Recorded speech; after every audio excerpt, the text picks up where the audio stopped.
vamos por lo menos falar sobre umas partes da hemostasia.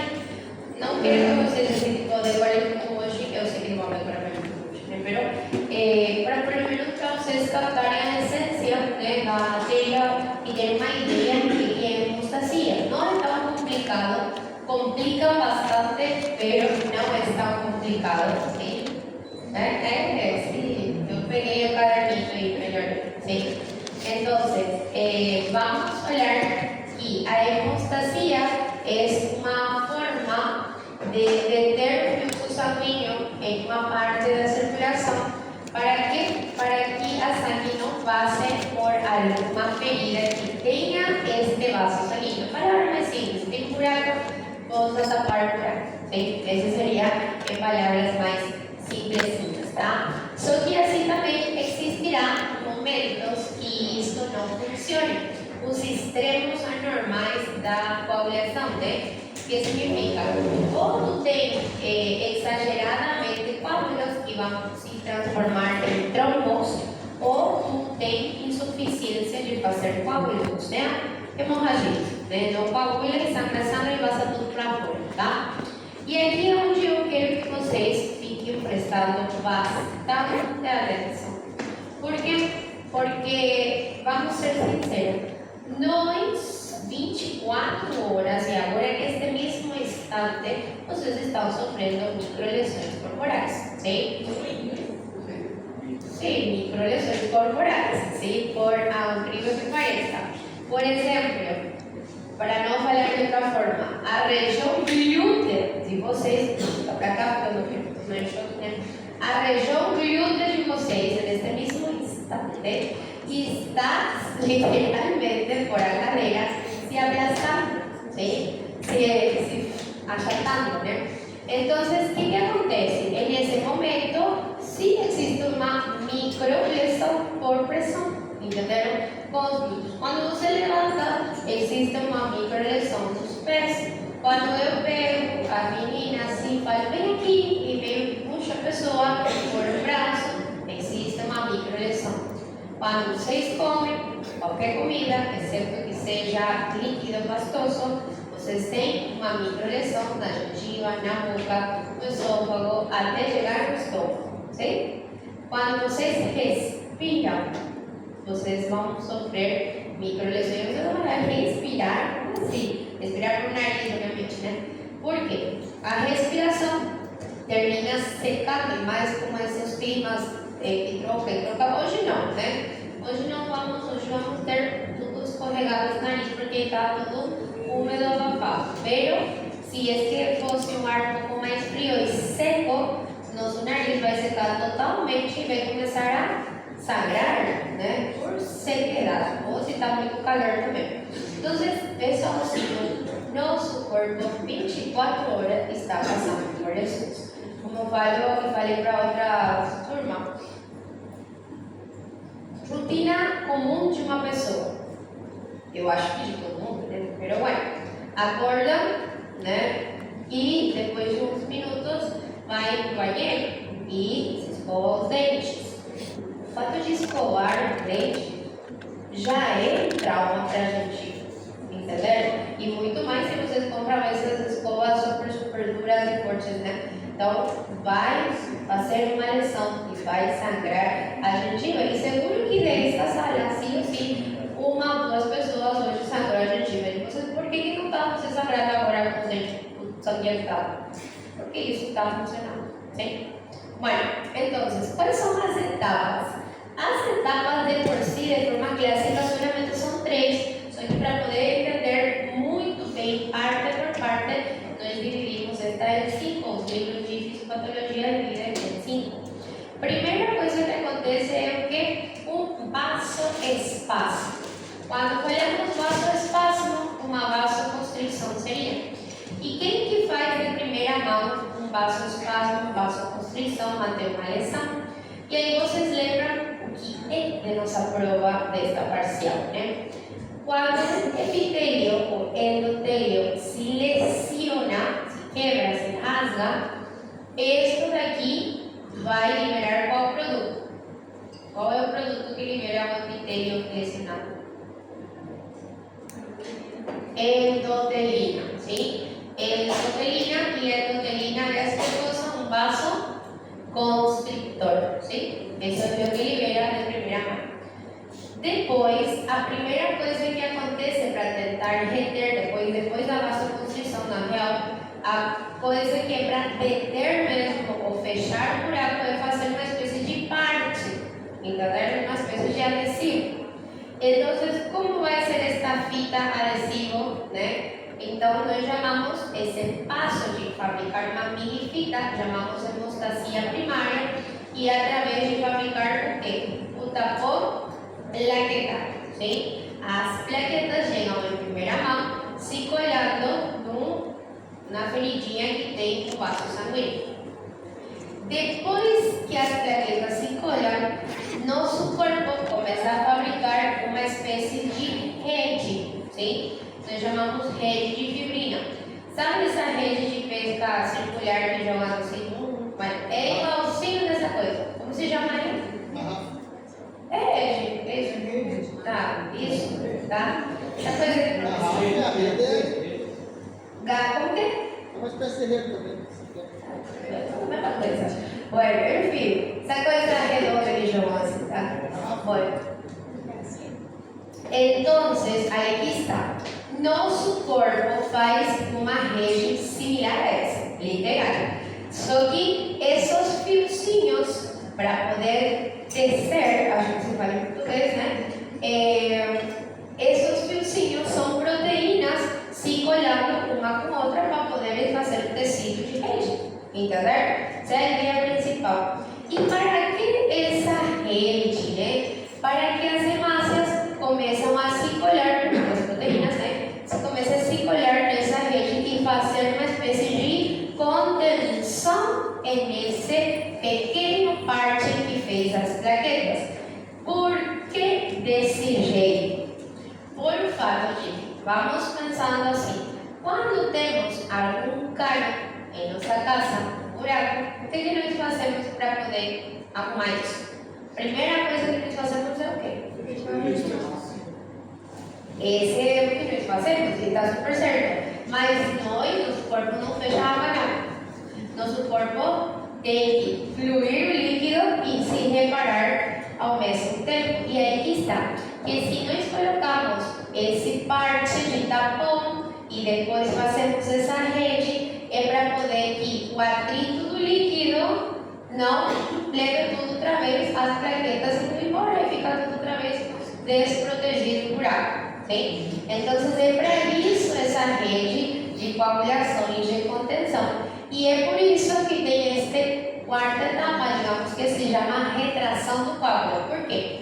Se tu tem um cano, e esse cano, tu já colocou uma fita e depois coloca uma espécie de rede com mais coisas para que o líquido não leve, né? A ideia é que tu comeces a, como se fala? Tu comeces a puxar a rede o máximo que pudermos. Para quê? Para que o coágulo não fique convexo hacia a lúcido, que fique mais colado e plano por o epitélio, sim? Para que assim o atrito não seja um obstáculo gigante para o fluxo sanguíneo, ou seja, uma resistência, e tampouco a própria pressão de líquido não dissolva toda ela por turbulências ou coisas assim, né? Uma vez que já está totalmente reparado a parede do vaso sanguíneo, que pressionou células, pressionou o epitélio, vai acontecer o quê? A dissolução do coágulo. Vai se destruir tudo e tudo está perfeito outra vez, sim? Essa é a lógica de falar de hemostasia primária, colocar parte de plaquetas. Hemostasia secundária, fabricar uma rede e fazer um coágulo. Profe, coágulo é a mesma coisa que plaquetas? Não é a mesma coisa, sim? Tapão plaquetário é a mesma coisa e fabricar um coágulo são três histórias.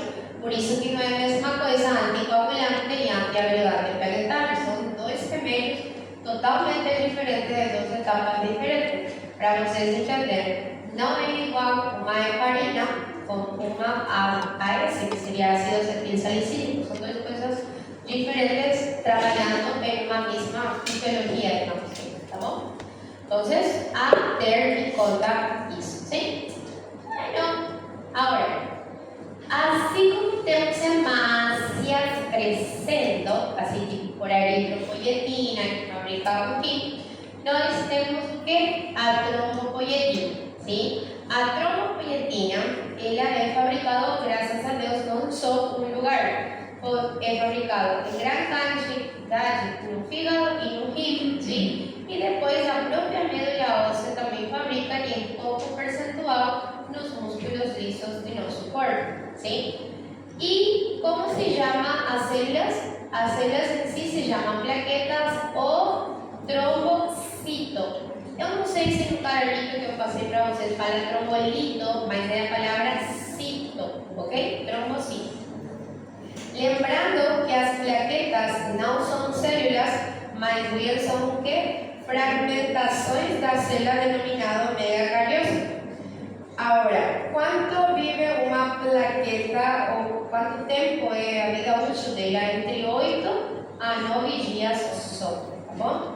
8 a 9 dias. Por mais que a plaqueta não é uma célula, não tem núcleo, dentro dessa, vamos falar assim, dentro desse fragmento, se tem mitocôndria e se tem enzimas funcionantes. É mais, tem vesículas, bolinhas, que nessas bolinhas tem várias coisas, não é só tipo uma enzima, só tem várias coisinhas dentro, sim? E isso justamente é o que fala sobre os grânulos que apresentam no seu interior.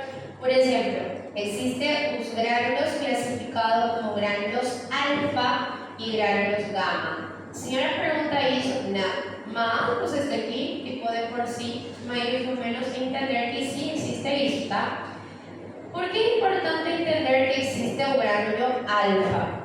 Para o fator em si de coagulação, dentro das plaquetas temos uma das partes, tem aí? Uma das partes do fio da rede barra pesca, entenderam? Então, sem as plaquetas, eu não consigo concluir justamente meu tecido de rede, entenderam? Que vai ser a seguinte etapa. Agora, também os grânulos que são classificados como grânulos gama, ela tem o quê? Esse é o que mais utilizamos para a explicação de hoje, tá? Tem ADP e ATP, sim, porque tem mitocôndria dentro, ok? Tem íon de cálcio dentro de nossas plaquetas, cruciais para a coagulação, sim? Depois tem histamina, serotonina e adrenalina. Profe, então eu posso interferir ou ter uma inflamação com as plaquetas? Não. Detalhe importante. Se tem histamina, eu não posso nunca comparar uma quantidade de histamina das plaquetas com a quantidade de histamina com os mastócitos. Estão entendendo? São dois extremos de quantidades estratosféricas. Se eu vou liberar histamina por os mastócitos que têm a ver com inflamação, coisas assim, é absolutamente muito maior comparado com a pobre histamina que tem as plaquetas, tá bom? Só para saber que sim existe, tá? Bueno, agora, para entender um pouquinho sobre o tecido de rede barra pesca, que parece pesca aqui quando falamos de coagulação. Todo este tecido, este fiozinho que vai começar a fabricar esta rede, está composto por proteína, sim? E elas têm numeritos, ok? E normalmente é del 1 ao 12. E por que aqui fala 13?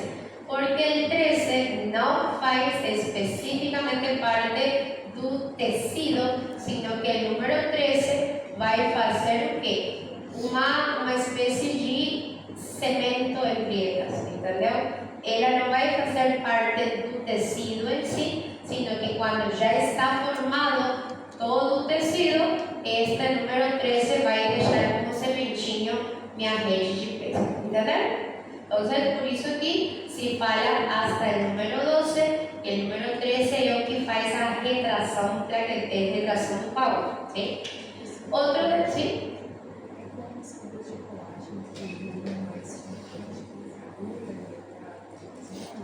No es tanto así, no. Literalmente estas de aquí van a intentar comenzar a dejar esta primera funcionando, ¿verdad? Esa é a ideia principal.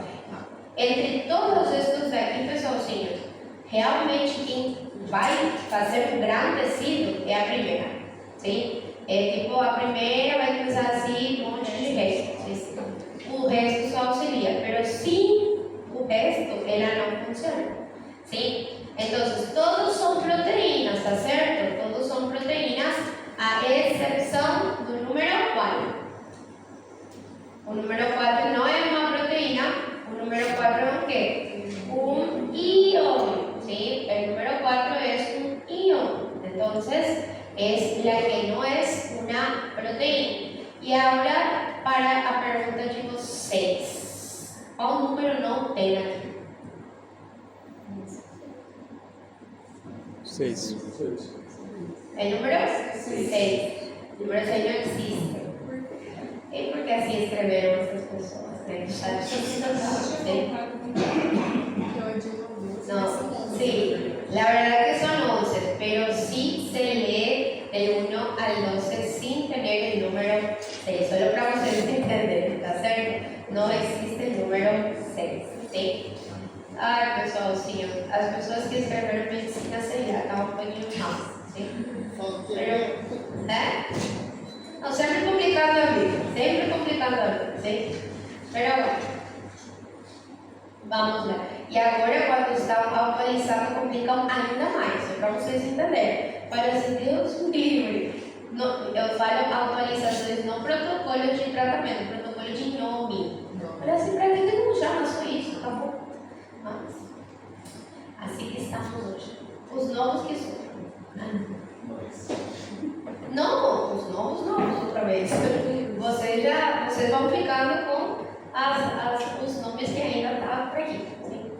Pero bueno, en fin, vamos lá. Entonces, tudo isto são proteínas. Todas estas proteínas realmente, como ela falou, auxilia para que a primeira faça a maior parte do tecido de rede de fibrina, que nós chamamos, né? E o cálcio. O que tem a ver com o cálcio? Ela também auxilia, pior que ela ajuda bastante, sim? Quando tu falas do cálcio, é como se fosse que o cálcio, imagine só que temos realmente essas redes, sei lá, para pendurar a roupa, tá? E vamos fazer uma espécie de rede quadrada.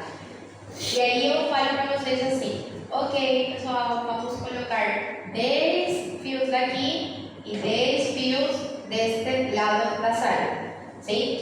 E vamos começar a tecer, sim? Ok?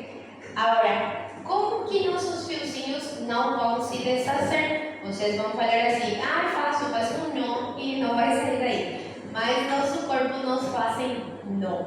Nosso corpo tenta juntar com colinhas, sim? E neste caso, a colinha, para que os quadritos se comecem a formar, é o cálcio. Entenderam? Por isso que o cálcio é essencial para que a rede fique estabelecida, sim? Porque muitas vezes não, por isso que se chama que o cálcio é um cofactor, uma ajuda, entenderam? Ou seja que, voltamos lá no começo das aulas. O cálcio, vamos ver a utilidade até agora do cálcio. Cálcio auxilia no potencial de ação de um coração. Cálcio é o potencial de ação de um músculo liso, que lembra entre sódio e cálcio, sim? Cálcio auxilia na contração dos músculos em geral para usar de comer, ok? E agora, cálcio faz parte de quê, segundo vocês? Da coagulação, sim? Faz parte da coagulação, ou seja, cálcio não é só isso. Cálcio tem mais utilidades também. A parte óssea também, né, Prof? O quê? A parte óssea. Claro, da parte óssea. Só que tem um detalhe. Acontece muitas vezes que quando vocês pensam em cálcio, pensam justamente no músculo liso E o que é a primeira coisa que vocês pensam quando eu falo músculo liso? Qual que é a primeira coisa, o órgano que vem na cabeça de vocês?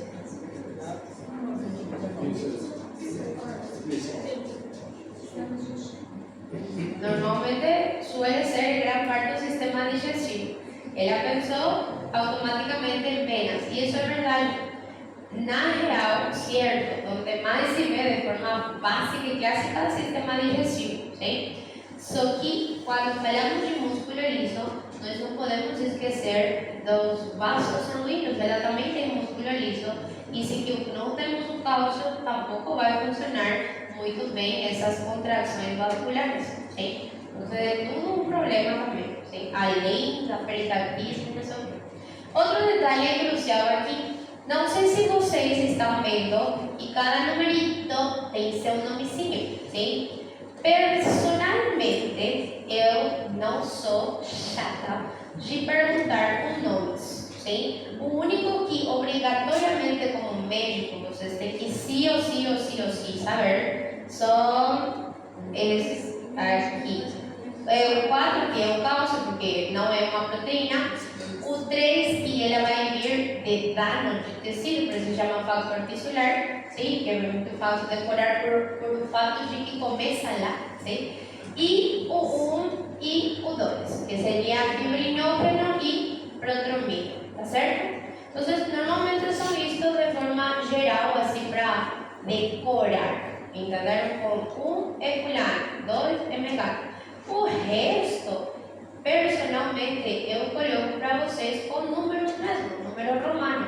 Então, não precisa comigo, pelo menos, decorar nomes, à exceção destas daqui. Eu falo para vocês que no mundo de prova, de concurso, de qualquer coisa, acontece o quê? Eles colocam como, por exemplo, o que acontece quando a pessoa tem, ou você dá um remédio e altera o fator Stargardt Power? Qualquer coisa, entendeu? E aí, se tu não sabes quem que representa esse nome, você perdeu a pergunta inteira, né? Nesse sentido. E era só, havia sido, é fator X, entenderam? Então, era uma pergunta mais simples do universo, só que eles, para ser chato, colocam com o nome chato, né? Então, só para vocês entenderem que muitas vezes acontece isso, não comigo, mas sim com outras pessoas e outros concursos, tá? Bom, de onde que saem as proteínas estas que vão fabricar esta rede? Quem a fabrica em gran parte é o fígado. Ou seja, que vamos lá, fígado. Fígado é importante para, até onde as coisas que vocês já aprenderam, produzir albumina, né? Porque proteínas do plasma, como a albumina, faz o que? A pressão coloide osmótica e você não fica tudo demasiado por aí, sim? Uma coisa super crucial. E o fígado, agora, hoje, vocês aprendem que o fígado também sintetiza gran parte das proteínas que vão fazer o fator de coagulação / rede de peso. Entenderam? Ou seja, não todas saem de lá, mas em gran porção, sim. As que não saem de lá, que é mais fácil falar quais não são de lá, sim? É a número 8, de onde que sai a número 8? Que é a que está dentro de uma plaqueta, sim? Dentro das plaquetas ou do epitélio que vai estar lesionado, sim? Mas normalmente mais as plaquetas são as que liberam. A número 3, que elas são liberadas por as células denominadas fibroblastos. Por quê? Para que nasceu um fibroblasto, pessoal simples? Qual é o seu trabalho principal? Fabricar matriz extracelular. E o que é a matriz extracelular? Basicamente é um líquido intersticial com fibras, né? Fibras de colágeno. Então, pergunto para vocês, para que um fibroblasto vai começar a trabalhar assim do nada? Se o fibroblasto começa a proliferar, ou seja, trabalha e fabrica mais fibras de colágeno, é porque ela está tentando fazer o ato de cicatrização ou regeneração de alguma coisa. Porque qual é o melhor sementinho de coisas? Colágeno, sim? E aí que está, quando tu tem uma ferida, e aí vem o quê? Tu tem uma ferida, o fibroblasto tenta, através com os colágenos, tapar as feridinhas ou fazer a cicatrização com colágeno. Só que ao mesmo tempo, o fibroblasto libera o fator número 3 e por isso é fácil de decorar o nome, se chama fator tisular porque vem de feridas, entendeu? Do tecido ferido, entendeu? Muito bem. E o fator número 4, que não é uma proteína, ela não vem do fígado, sino que vem de onde? Da comida que comemos, da ingesta, sim? Da ingesta de alimentos. Só que interessante com respeito ao cálcio. Cálcio, eu sei que vocês não deram ainda rim, né? Pero tampouco é coisa de outro mundo, né? O cálcio sozinho não pode ser inserido no intestino? Ou ela precisa de alguma coisa para inserir? Precisa de vitamina D, né? E de onde que nós absorvemos vitamina D? Do sol. Mas a vitamina D, assim, vitamina D, já funciona? Não. Necesita que convertirse. Necesita una conversión o activarlo, vamos a llamar así primeramente. ¿Y dónde que la vitamina D se activa? En el riñón. En el riñón. O sea que si tú no tienes, tú no tienes qué? Tú no tienes eritropoyetina, obviamente, o sea, está anémico, y al mismo tiempo tú no estás haciendo qué? Absorción de cálcio. Imagina só uma insuficiência renal crônica, né? Já vai ter um monte de desbalance de eletrólitos, né? E além de tudo, uma anemia, e além de tudo, vai estar o corpo dele consumindo a reserva de cálcio. E onde que temos a reserva de cálcio corporal? Nos ossos. Como vai ficar os ossinhos desta pessoa? Vai dar osteoporose, né? Vai ficar tudo fraco e aí a pessoa cai e quebra, né? Assim de simples, né? Frágil. Aí quebra. Por isso que, pessoalzinho, o rim é muito importante. Ontem eu falei para um grupo de pessoas, o rim é caro. Aí todo mundo fala assim, quanto que custa? Porque eu quero vender, né? Pero, caríssimo, né? Pero não é para vender, sino que para manter é caro, sim? Por quê? Só para fazer hemodiálise, um rim que não funciona, mínimo 2 vezes, assim, minimal, 2 vezes por semana. E a hemodiálise em si custa, assim, custo total, 2 milhões, aqui em Paraguai, pelo menos, para particular, 2,5 milhões por sessão. É melhor ficar com rim, entendeu?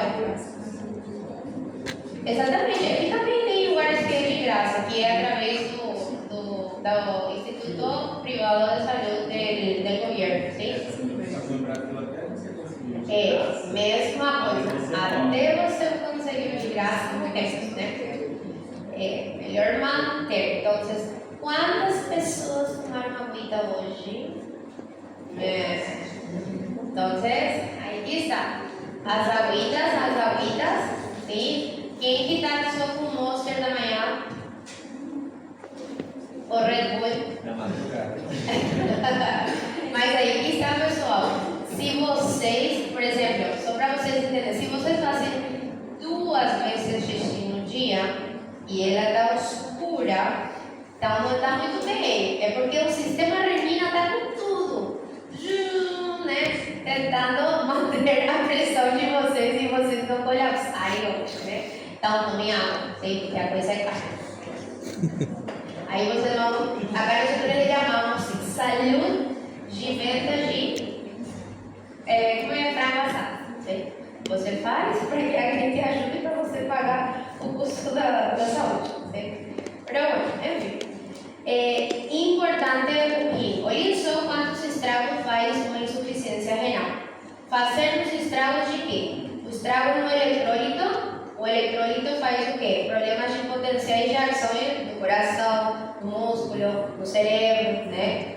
Fazer estragos nas contrações musculares. musculares, obviamente vai ser estragos aqui na coagulação e fazer estrago na transporte de oxigênio, porque sem que tampouco tem hemácias em formato. Bastante cara a coisa, né? Bueno, continuando. Agora, isto daqui, isto é importante, ¿sí? Quais são os factores proteicos que dependen da presencia de la vitamina K, ¿sí? O sea que sin vitamina K no existen estos números de proteínas.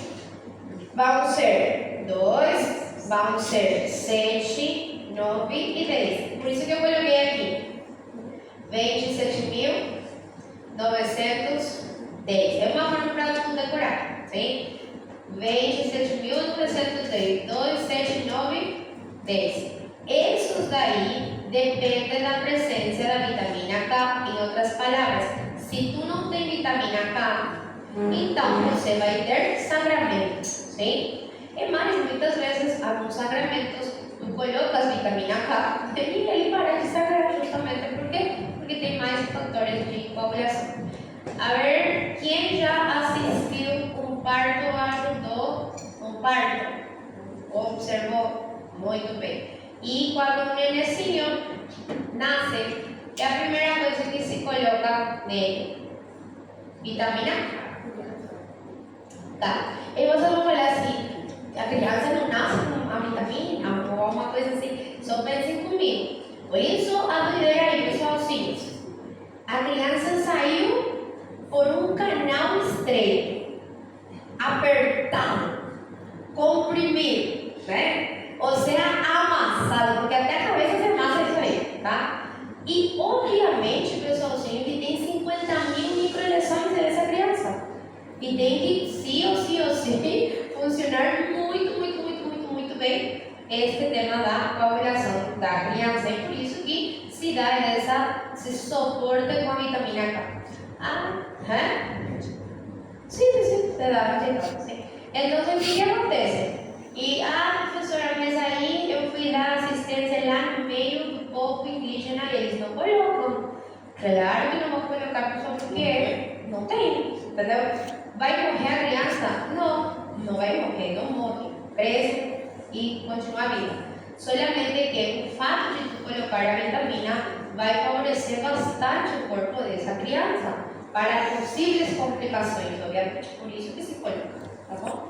Então, a ter em conta isso, tá bom? Bueno, importante.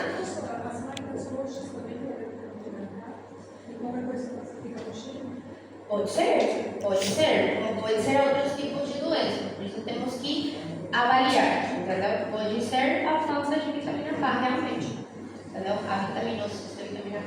Bueno, e entre. Agora sim, por lo menos esta parte da hemostasia primária vou passar super bem para vocês. Como eu falei para vocês, tem 3 etapas cruciais: formar o parte com bragueta, segundo, fazer a rede de coágulo e o terceiro, dissolver quando já está tudo feito, quando já está tudo bonitinho outra vez, sim? O primeiro, como vamos colocar esta plaqueta nesse buraco aí? ¿Por qué as plaquetas se juntan y se aglomeran muscular? Entonces, primeira coisinha é vasoconstrição. Como eu falei para vocês, de por si, vamos fazer uma vasoconstrição porque a endotelina está trabalhando. Aqui começam as plaquetas a se aderir. Aí eu quero que vocês pensem comigo. O que vocês entendem de adesão? Com palavras simples. Juntar. E o que vocês entendem com a palavra agregação? Agregar, encaixar. Encaixar vários ou um só? Vários. Exatamente isso. Porque são 2 coisas e 2 etapas diferentes. Tá bom? Então, vamos olhar. O que acontece aqui? Meu desenho, sim? Tem um epitélio totalmente saudável, não tem nenhuma lesão, todas as células estão intactas. Pero por coisa do destino da vida, o epitélio quebrou. ¿sí? Quebrou o epitélio, a célula se rasgar. Estas celulitas liberam o quê? Liberam endotelina e faz vasoconstrição, super certo. Só que aqui tem um detalhe crucial. As plaquetas, né, que são estas semílulas que eu desenhei aqui, elas têm estes ganchinhos de por si, tá? Estes ganchinhos se chamam glucoproteínas, sim? E existem duas famílias de ganchos. As famílias de ganchos que vão se colar com o colágeno, entenderam? Por isso que as plaquetas automaticamente vão lá e se colam na ferida do vaso sanguíneo. Por quê? Porque se cola no colágeno, automaticamente as glucoproteínas se encastram nesse colágeno, tá bom? Então, é uma glucoproteína encastrada no colágeno. Só que tem um detalhe. Quando a plaqueta se adhiere, que é justamente a adesão plaquetária, sim? Glucoproteína com colágeno, não vai só ser isso que vai acontecer. Por quê? Porque o atrito e a fricção do fluxo sanguíneo vai fazer que a plaqueta vai embora outra vez. Entenderam? Então, en ese momento, as células epiteliais, elas começam a fabricar ou liberar, por mais que estão assim quebradinhas, começam a liberar outras glucoproteínas. Estas se chamam factor de von Willebrand, assim se escreve o nomezinho dele, factor de o senhor von Willebrand, sim? É o nome mais esquisito daqui, sim? Factor de von Willebrand, sim? Então, este factor de von Willebrand, o que faz é o quê? Ancorar e deixar fixa as plaquetas que ficaram com o colágeno do vaso sanguíneo, para que ela não vá embora, sim? E nesse momento que as plaquetas já estão bem aderidas, sim? Vai começar a segunda parte das plaquetas, que se chama ativação das plaquetas. O que as plaquetas vão fazer? Elas vão começar a liberar o quê? Seu ADP, que são uma coisinha dos brancos que tinha dentro, e um produto chamado tromboxano A2, sim? Estas plaquetitas, elas conseguem fazer a síntese de quê? Do famoso ácido araquidônico. Não sei se vocês já escutaram sobre prostaglandina e leucotrienos. De onde que sai ela? De onde que vocês escutam? Eu sei a matéria que vocês escutaram, mas de onde que sai desse produto que eles estão? Do ácido araquidônico. E também o tromboxano sai do ácido araquidônico por um metabolismo chamado COX-1 ou COX-2, sim? Por que importa isso? Porque o fato de que esta plaqueta que está colada comece a liberar ADP e tromboxano vai fazer que outras plaquetitas comecem a tirar mais ganchinhos, entenderam? ¿Para quê? Para ir na seguinte etapa. Qual seria a seguinte etapa? Que estes ganchinhos, que são glucoproteínas, comecem agora a se juntar com outras plaquetitas. Então, aí isto vai começar a se dar os braços, mais ou menos. Viram? Isto se junta com isto se junta com isso, e aí formam o quê? A agregação plaquetária. Sim? Essa é a lógica aqui. Por exemplo, o ácido acetilsalicílico, que é a aspirina, né? É o mais básico e clássico que existe neste mundo. Vamos ser sinceros. Esse remédio é, em geral, um remédio de qualquer idoso. E não estou falando que os médicos receitam. Estou falando porque que eles conhecem, sim? Porque eles vão lá na farmácia e compram o quê? Esse, né? Dá uma aspirina para mim. Estão entendendo? Eles falam, é um remédio que salva vidas. É esse mesmo. E pior de tudo que sim, né? Mas bueno. Olha isso. O AS, o que faz é bloquear o COX, ou seja, bloquear que o ácido araquidônico transforme isto em tromboxano. Se nós não temos tromboxano, nós não temos o quê? Agregação plaquetario, por eso se llama antiagregante plaquetario, ¿sí? Entonces aí a sangue fica fluida sem formação de coágulo aorto. Isso vai fazer mal para essa pessoa? Não, se toma na dose certa no tempo certo, sim? Por quê? Porque por mais que tenha microlesões, nosso corpo vai conseguir suprir essas demandas sem estar sangrando demais. Só que tem um detalhe, pessoalzinhos. Uma dose de ácido acetil salicílico, uma dose de aspirina, dura aproximadamente 5 a 7 dias. Estão entendendo? Não é assim mais. Entendeu? Tipo, imagina só uma pessoa que precisa fazer cirurgia ou coisa por ele estilo. Aí, que tem essas pessoas que fazem cirurgia tomando seus remédios? É porque o fator de risco que eles têm é muito mais alto, então se mantém o remédio e obviamente que o anestesista e cirurgião está muito atento no trabalho para que ele não morra no meio da cirurgia dele, sim? Eu imagino só vocês. Por que eu falo isso? Olha isso aí, a doideira do assunto. Aí você, sei lá, estudou dermatologia, sim? Estudou dermatologia e você vai fazer um procedimento básico dentro do consultório, porque existem os procedimentos simples de extração de alguma, como se diz, nebus, seria lunar, como se diz em português, sim? Bueno, enfim, é básico, né? Uma mini verruguinha, tá?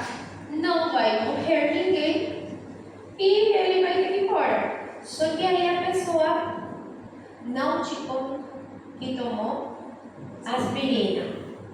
E aí você passa o bisturi frio e não para de sangrar. Obviamente que não vai morrer por esse tipo de cirurgia, só que imagina só o desespero de não parar de sangrar essa pessoa. Aí você faz um buraco na cara, ou sei lá onde, e não para de sangrar. Faz algo. Sim, a mesma coisa, agulha, coisas assim, né? Vai no podólogo. Parece uma coisa idiota, né? Mas termina sendo um fator importante de uma coisa que ia ser um simples ato cirúrgico ambulatorial, termina em uma coisa que precisa entrar dentro de um certo cirúrgico para poder dar justamente o maior suporte, sim? Então, por isso que eu falo, pessoalzinhos, que qualquer procedimento tem que ser bem controlado, principalmente os procedimentos que são menos controlados hoje em dia, são os procedimentos quais? Os estéticos, né? E eu sempre falo assim, eu super a favor disso, tá? Solamente que tem um detalhe. Com quem tu vais e qual o suporte de urgência que esse lugar tem. Porque você não sabe o que vai acontecer. Você não sabe como o corpo vai reagir. Entendeu? Ah, mas eu não sou alérgica a nada. Hoje, amanhã não sabemos. Você só por estar vivo é literalmente um milagre. Porque amanhã tu é alérgico a alguma coisa que você comeu hoje. Estão entendendo? Então, tem que ter um bom suporte de urgência, o local que está aí. Mínimo do mínimo um saborômetro. Esse é o básico. Entendeu? O básico. Mas o ideal seria que tenha um monitor mesmo. Né? Então, enfim. Olha, entenderam isso? Bueno, agora, para saber um pouquinho mais, eu não pergunto um número, mas vocês têm que entender que isso existe. Os bracinhos ou os ganchinhos, tá? Não são os mesmos números ou nomes de ganchinhos, tá? Existem os ganchinhos, que são as glucoproteínas que se colam com o colágeno. São números específicos de proteínas. E os ganchinhos que se colam entre si. Assim, plaqueta com plaqueta. São outros números, sim? Por quê? Olha isso aqui. Para poder colarse no colágeno, son estos tipos de glucoproteínas. El 1B, el 4, el 5 y el 1A, 2A.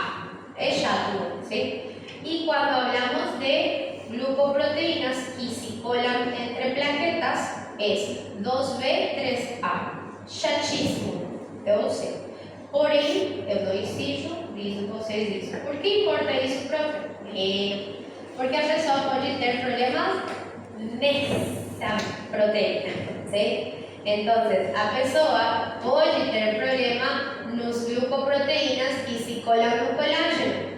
Si es específicamente nessa, entonces se llama síndrome de Werner-Schwenner, ¿sí? Ah, no es esa. Es que se colan entre plaquetas y plaquetas, que significa agregación plaquetaria. Entonces se llama trombastenia de Glass, ¿sí? O sea, es otro tipo de doença, ¿sí? Ah, no es esa, profe, es a que ayuda a ancorar as plaquetas. Isso é mais fácil, né? E é a mais comum entre todas, literal. O sea, vocês são obrigados, entre os 3 nomes de doenças, somos obrigados a pensar na última. Doença de von Willebrand, ¿sí? Es uma doença um pouco mais comum que poderia estar sofrendo a pessoa, ¿sí? Entonces, importante entender y saber sobre estos temas, ¿ok? Para você justamente conseguir entender futuramente a farmacologia y entender también sobre posibles doenças que a pessoa vai estar. Porque vamos lá, não é normal que uma pessoa, assim como ela falou, comece a ficar roxo. Uma coisa é tu, sei lá, bater a perna, o braço e fica roxo. Mas você se dá conta que está ficando cada vez mais roxo só por você pegar no braço, isso não é normal. Tem que ser investigado o porquê estamos ficando por hematomas, sim? Pode ser algum distúrbio de coagulações, né? Ou pode ser distúrbios de leucemia, ou seja, câncer na sangue, sim? Então, isso se investiga a profundidade, devagar. E o que acontece? E uma vez mais, aonde que a pessoa vai ir para consultar? Qualquer pessoa, uma pessoa comum. Exatamente. Quem que está na UBS? Exatamente. O médico geral, ou o ideal seria que seja o médico familiar, sim? Pero o médico. E se esse médico não entende, ele não sai de lá. Entenderam? Porque depende desse médico para que essa pessoa que está ficando roxa chegue onde? No hematólogo lá em cima. Pero para chegar no hematólogo, o médico precisa entender o que está fazendo. Parece que médico de postinho, parece, eu sou postinho. Pessoal, não. É muita coisa lá, sim? É muita coisa realmente, além de papeleria, tá? Então, não de verdade, né? Esse que trabalha, a gente dá emergência, não tem outro, mas o que verdade. Mas o que acontece? Bastante trabalho de uma UBS, se é por isso. Por mais que pareça que o trabalho em oficina é muito trabalho, sim. Vende uma história de mentira, não é muito pouco trabalho aí, não, tá? Bueno, enfim. ¿Entenderam isso daqui? ¿Segurito? Bueno. Es que, bueno. Ahora, o que acontece com a hemostase secundária? Ela é a coagulação em si, quando as hemácias vão começar a se juntar. Para poder, eu não vou explicar a profundidade dessa parte, porque eu quero que vocês 100% de atenção aqui, porque pode ser tema que cai na prova, final, uma hora. O que acontece com a hemostásia secundária? Eu vou explicar hoje só quanto tempo dura cada caminho, sim? E porque importa entender qual caminho estamos tomando. Existe uma coisa que se chama via intrínseca e um caminho que nós tomamos chamando via extrínseca. Em outras palavras, quando eu falo na hemostasia secundária, é fazer nossa rede, fazer o tecido de rede de fibrina, tá? E a pergunta é, como geramos o tecido? Qual é o caminho que tomamos para gerar o tecido? não importa qual caminho tomamos, todos os caminhos terminam em um só, tá? Em que sentido eu falo isso? Por exemplo, falando da via intrínseca, ele é um caminho mais longo, só olhem os números que são mais muitos, tá? Não importa o número agora. E ela chega no número 10. Falando da via extrínseca, ela não tem muito número, ela só tem 1, 2 números e chega no número 10 também. Qual via é mais rápida? A via extrínseca, lógico, 2 passos e já estou lá, ok? Ela dura 15 segundos para começar já o sistema de coagulação funcionar de forma rápida. E a via intrínseca dura entre 1 até 6 minutos. Normalmente 1 minuto é o normalinho, sim? Por que? Qual é a diferença? Pensem comigo, quando vocês falam de extrínseca, o que vocês pensam? De fora ou próprio de fora. Então, justamente, extrínseca só ou é por culpa de lesões que vêm de fora. E quando você tem a via intrínseca, são fatores que se ativam devagar para poder tentar ajudar por dentro do vaso sanguíneo, entendeu? Assim, porque se chega uma lesão de fora, tu tem que ser muito rápido porque a sangue não vaza e supostamente tu morrer de hemorragia. Por que eu falo supostamente? Porque todos os vasos, vamos falar assim, pensam da mesma forma, por mais que é um vaso microscópico que você não vai morrer com ele. Ok? Então, qual é mais rápido? A via extrínseca. Qual é mais devagar? A via intrínseca. Sim? E todas elas vão chegar em que número? Normalito, não importa por onde, o número 10. O número 10. Porque aí começa para o mesmo caminho, fabrica o quê? Este fiozinho chamado fibrina, que é nosso tecido rede que vai começar a fabricar para captar glóbulos vermelhos lá. Sim?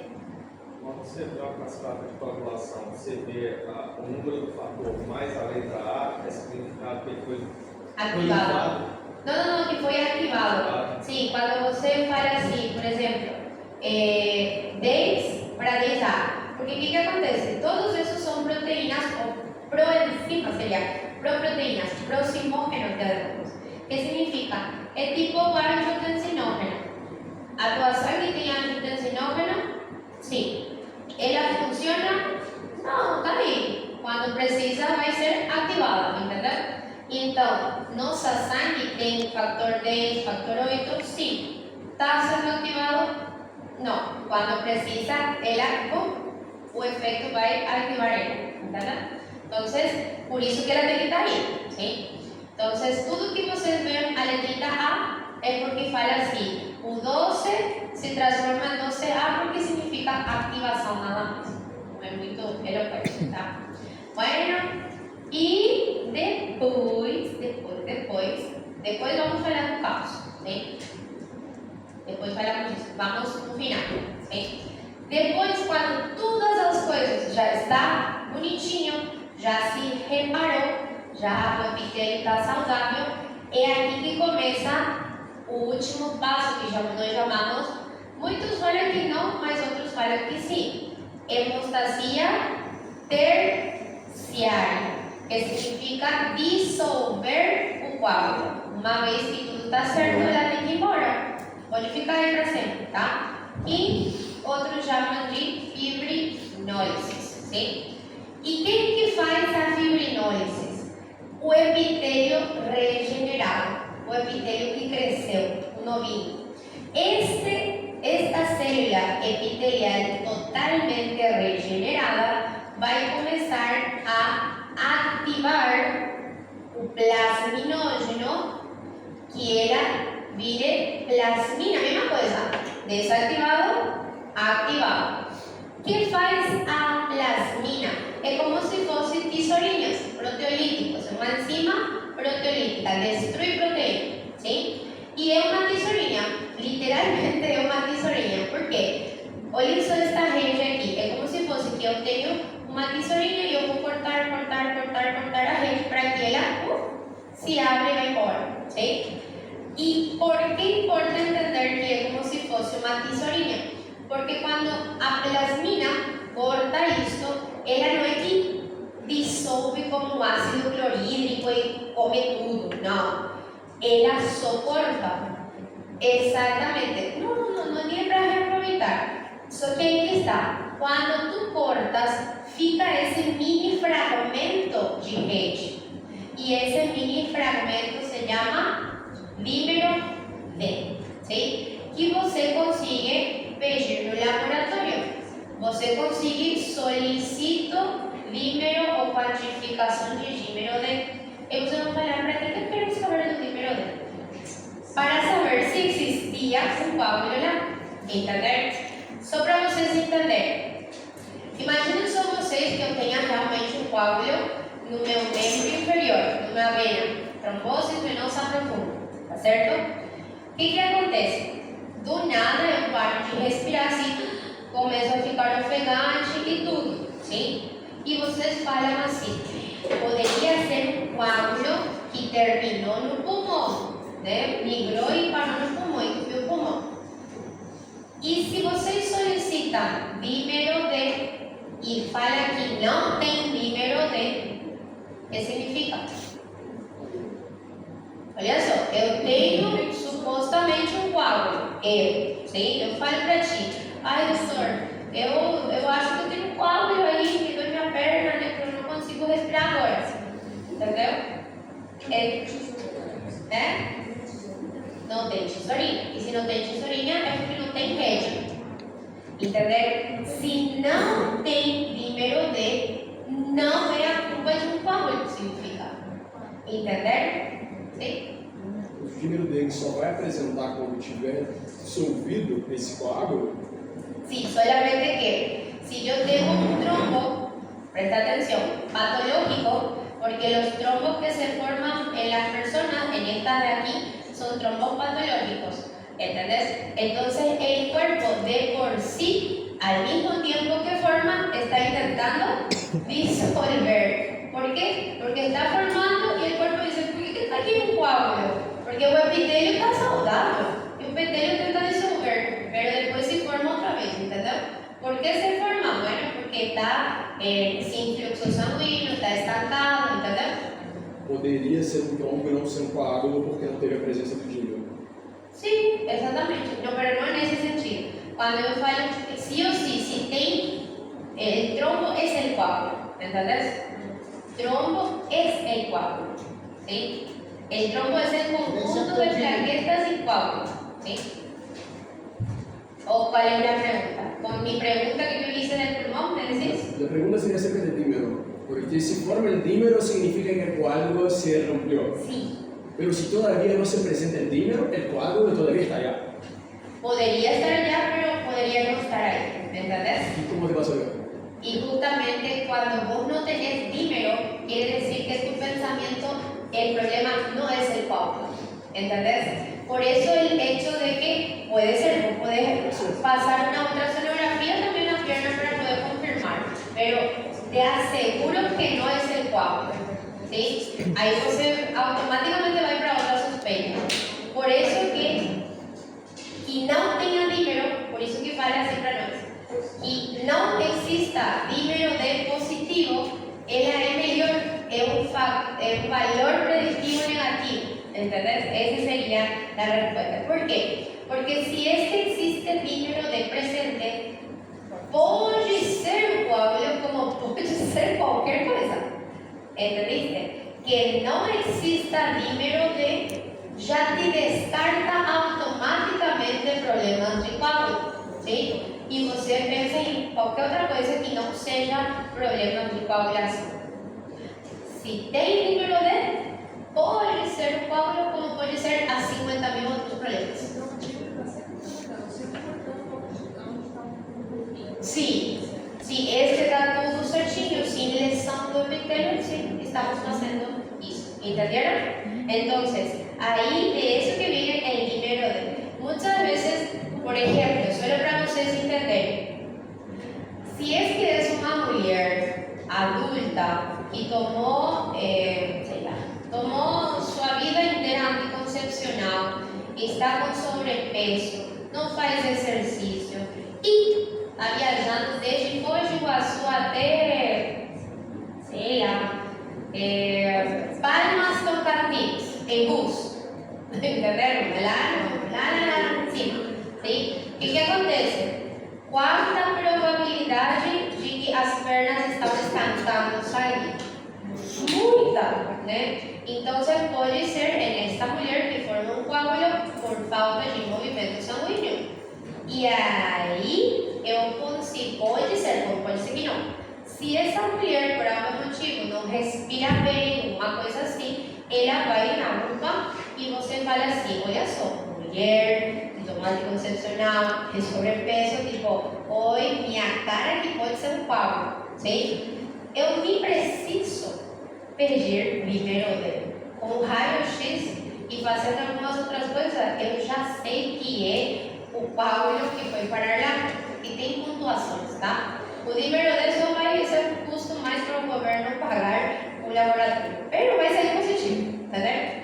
Agora, se por algum motivo, imagina só, ela fala assim, eu nunca tomei anticoncepcional, é uma pessoa magra, atlética, aí sim eu preciso do dímero porque não está na cara que seja um coágulo.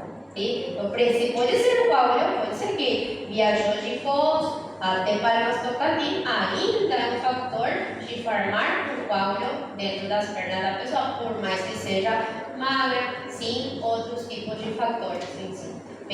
Mas aí eu falo, será que é? E eu preciso solicitar em laboratório, entendeu? Então, você suspeita e faz solicitações de acordo literalmente a cara do cliente, né? Por quê? Porque te vai falar isso, acabou.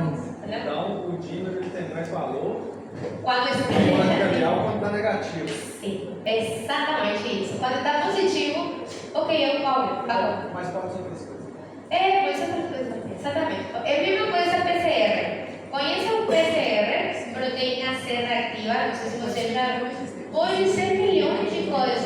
O que significa PCR? Inflamado. Entendeu? Agora, se tu pedes PCR quantitativo, de quanto número tem, é interessante para ver se teu tratamento está funcionando. Ou seja, imagina uma pneumonia, sim? Aí estava com um PCR super alto, você deu teu tratamento, depois de 24 horas solicita outro e está diminuindo a quantidade, significa que teu tratamento funciona, entendeu? Está diminuindo a inflamação. Ou é mais para pronóstico que para diagnóstico, por exemplo. Por isso que temos que saber usar os laboratórios. E não é tipo, tem. Não, peraí. E daí, o que eu faço com isso? Entendeu? Mesmo incrível que seja, câncer. E isso eu quero que você já meta no cérebro desde agora. Sim? Câncer não se diagnostica com laboratório.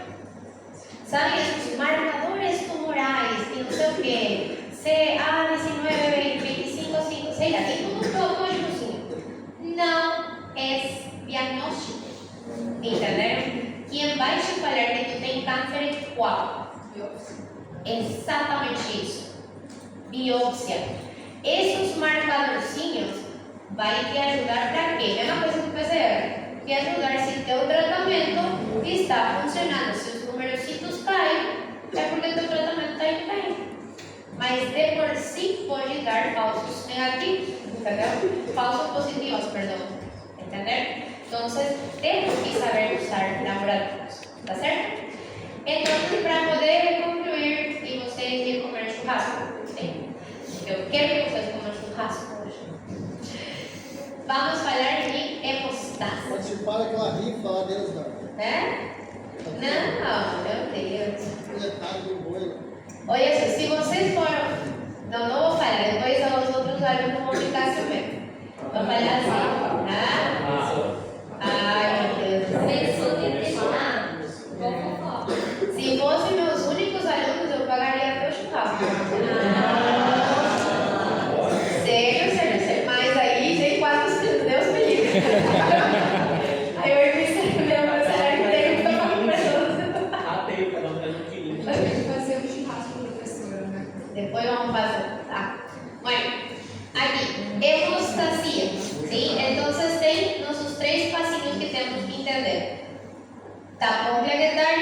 hemostasia primária, formação de coágulo, hemostasia secundária, fibrinólise, destrução do coágulo. ¿Sí? Entonces, vamos lá, só para terminar esta parte. As doenças é desta mesma ordem. Fala, doenças de hemostasia primária, doenças de hemostasia secundárias e doenças de hemostasia terciárias. Assim se classifica as doenças, por isso que é fácil entender se você tem isso. Pense comigo. Se eu tenho problemas de doenças de hemostasia primária, todo vai sangrar, tá? Pero como é o sangramento da hemostasia primária? Visível ou profundo? Visível, porque qualquer microtrauma vai ter um buraco e a sangue não tem plaquetas e passa. Entendeu? Vai sangrar a gengiva, vai sangrar o nariz, vai sangrar qualquer lugar, vai ficar tudo pipocado e vermelho. Vermelho e roxo, vermelho, tá? Por exemplo, dengue. Todo mundo já viu uma pessoa com dengue. Como fica a pessoa com dengue? Com petequias, tudo pipocadinho de vermelho. O que significa isso? Que, por mais que tenha plaquetas, significa que o nível de plaqueta dessa pessoa está linear. ¿Sí? Suas microlesões, a sangue está vazando. Isso significa, se ela não cuidar, ela vai entrar em dengue hemorrágica, tá? Então, se vocês tiveram já essas mini vermelhinhos, vocês estão vivos muito bem, graças a Deus, né? Então, isso é o porquê. Importante isto também a ter em conta. Olhem só, prestem atenção aqui. Quando vocês vão na UBS, na UPA, por dengue, ou escutam uma pessoa que tem dengue, eles falam assim, não, as pessoas, não eles, as pessoas da população, falam o quê? Ai, me fizeram teste de dengue, né? Teste de dengue no mundo médico-científico é IgG, IgM e INS1. ¿Qué significa esto? Significa que tú estás procurando antígeno anticorpo do bicho aí, entendeu? Isso para nós é teste de dengue. Pero as pessoas pensam que colocando o braçalete, que é a prova do laço, né? A prova do laço é o teste de dengue. E isso não é teste de dengue. Quando tu faz a prova do laço, o que significa isso para a pessoa que não sabe ainda? Eles colocam o esfigmomanômetro, que é para ferir a pressão, e ele infla. Tem uma técnica que se faz. Para quê? Quando tu insuflas o manguito, ela está fazendo lesões, está apertando e está quebrando microscopicamente vasos sanguíneos. É para isso, para quebrar microscopicamente vasos sanguíneos. Se é que tu tem problemas de plaquetas, isto de coagulação, quando tu desinflas, como vai ficar? Cheios de petequias, cheios de vermelhinhos.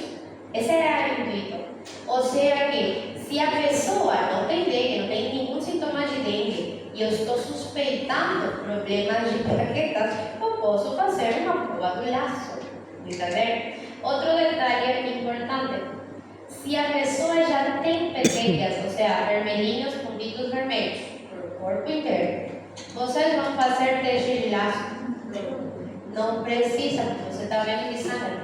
Entendeu? Então, não porque, ok, dengue, não, já está sangrando, ¿sí? Então, são detalhes que temos que cuidar, a lógica do que nós estamos fazendo, tá? Agora, as hemostasias secundárias são mais profundas. O que quer dizer isto? Por exemplo, sangramento nas articulações, acúmulo de sangue. Por quê? Porque constantemente faz pressão e você não vê. Fica roxo, os famosos hematomas, pode ser sangramentos da hemostasia secundária. Você não vê a sangue de por si, ele está aí, está sangrando. Hein? Você vê roxos, hematomas no corpo. Normalmente é assim a mini diferença. Sim? Claro que não é uma ciência exata na clínica, pero é uma forma de pensamento. Sim? E o último é quando a pessoa tem um monte de coágulo por aí e está começando a não se tirar. Sim? Então, temos também isso.